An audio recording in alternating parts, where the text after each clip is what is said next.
বিঘা সম্পত্তির মধ্যে 10 বিঘা সম্পত্তি আমার। আম্মা 5 বিঘা নিয়ে যে তোর বান মারছে সে তো খুবই আপন, সবসময় তোর কাছে কাছে। বন্ধুরা আসসালামু আলাইকুম, আবারও চলে আসলাম আমাদের সবার প্রিয় নাটক সত্যের মৃত্যু নিয়ে 13 নম্বর এপিসোড নিয়ে। 12 নম্বর এপিসোডে আমরা দেখতে পাই হঠাৎ করে সালাউদ্দিন প্রচণ্ড অসুস্থ হয়ে পড়ে। তাকে শাহানা ধরে বাসায় নিয়ে আসে। এতে আমেনা অনেক বিরক্ত হয়। সালাউদ্দিনে প্রচুর পেট ব্যথা ও বমি করা দেখে আমেনা প্রচুর ভয় পেয়ে যায়। তখন আমেনা ও সালাউদ্দিনের পরিবার ডাক্তারকে ডাকে।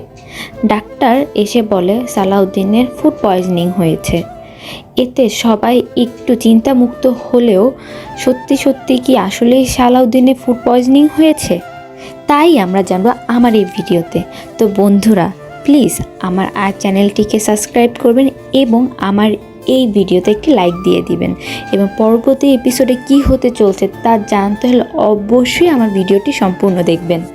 বন্ধুরা সালাউদ্দিনের হঠাৎ এই অসুস্থতা আমিনাকে অনেক চিন্তিত করে ফেলে। আমিনার সন্দেহ হতে থাকে সালাউদ্দিন হঠাৎ এই অসুস্থতার পিছনে সত্যিই কারো হাত রয়েছে কিনা।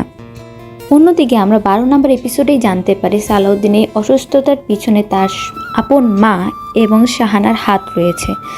শাহানাকে দিয়েই সালাউদ্দিনের মা তার খাবারে বিষ মিশায়, যার কারণে সালাউদ্দিন অসুস্থ হতে শুরু করে। তারা চায় কোনোভাবে সালাউদ্দিনের কাছে আমেনাকে খারাপ করে আমেনাকে ঘর থেকে বের করে দিবে এবং সালাউদ্দিনকে শাহানার সাথে বিয়ে দিয়ে দিবে, যার ফলে শাহানা সালাউদ্দিনের 15 বিঘা জমি থেকে 10 বিঘা জমি সালাউদ্দিনের মাকে দিবে। কিন্তু শাহানা এতে রাজি হয় না। সে বলে আপনি 5 বিঘা জমি দেন। বন্ধুরা বুঝতেই পারছেন অসহায় সালাউদ্দিনকে পুঁজি করে কিভাবে শাহানা এবং তার মা তাদের স্বার্থ উসুল করছে। এখন আমাদের দেখার পালা, আমিনা কি ধরতে পারবে তার শাশুড়ি এবং শাহানার অসৎ উদ্দেশ্য? সে কি পারবে সালাউদ্দিনকে সুস্থ করতে? অন্যদিকে সালাউদ্দিনের মা সালাউদ্দিনকে বলে সে যাতে কবিরাজ দেখায় এবং কবিরাজ তাদেরকে বলবে তারা যাতে সালাউদ্দিনকে আরেকটি বিয়ে দেয়, তাহলে তার উপর করা তাবিজ তা দূর হয়ে যাবে। এতে মিম প্রচণ্ড পরিমাণে রাগ করে। তার কথা কিভাবে রোগের ওষুধ একটি বিয়ে হয়। সালাউদ্দিনের মা চায় কোনোভাবে কবিরাজকে দিয়ে সালাউদ্দিনকে এটা বিশ্বাস করাতে তার উপর যে তাবিজ করা হয়েছে তা আমেনা করেছে এবং এই তাবিজ উঠানোর জন্য অবশ্যই সালাউদ্দিনকে বিয়ে করতে হবে এবং সালাউদ্দিনকে তারা শাহানার সাথে কোনোভাবে বিয়ে দিয়ে দিবে এবং আমেনাকে ঘর থেকে বের করে দিবে।